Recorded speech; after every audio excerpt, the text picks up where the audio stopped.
22 ఏళ్ల అమ్మాయిని ఎందుకు అరెస్టు చేశారు?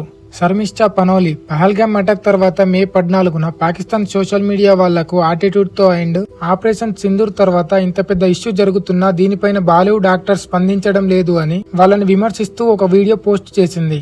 అండ్ ఆ వీడియోలో ప్రొఫెట్ మొహమ్మద్ ని కించపరిచే విధంగా మాట్లాడింది. ప్రొఫెట్ మొహమ్మద్ గురించి తప్పుగా మాట్లాడింది. ఇది ఇస్లాంని నమ్మే వారికి నచ్చకపోవడంతో ఈ వీడియో కింద ఇస్లాంని నమ్మేవారు శర్మిష్ఠా తల మొండెం వేరే చేస్తామని కామెంట్స్ చేశారు. దీనిపైన వ్యతిరేకం రావడంతో ఈ పోస్ట్ ని డిలీట్ చేసింది. అయితే నేను చేసిన పోస్ట్ లో ఏమైనా తప్పు ఉంటే క్షమించండి అని వేరే పోస్ట్ మే 15న పెట్టింది. ఈ పోస్ట్ ని డిలీట్ చేయడానికి ముందు ఈమె పైన అరెస్ట్ వారెంట్ ఇష్యూ చేశారు.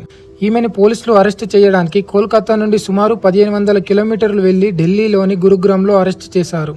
ఆమెను అరెస్టు చేసి కోర్టుకు తీసుకువెళ్లారు. కోర్టు 14 రోజుల జ్యుడిషియల్ కస్టడీ విధించింది.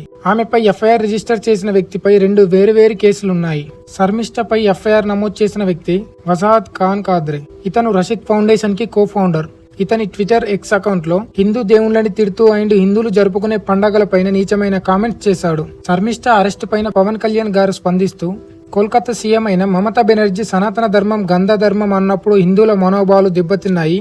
సనాతన ధర్మంపై ఫూలిష్ గా మాట్లాడి కామెంట్ చేసే మీ ఎమ్మెల్యేలని ఎందుకు అరెస్ట్ చెయ్యలేదు అని అడిగారు. మేము ఈ శర్మిష్ఠాకు సపోర్ట్ చేస్తున్నాము అని ట్విట్టర్ లో పోస్ట్ చేశారు.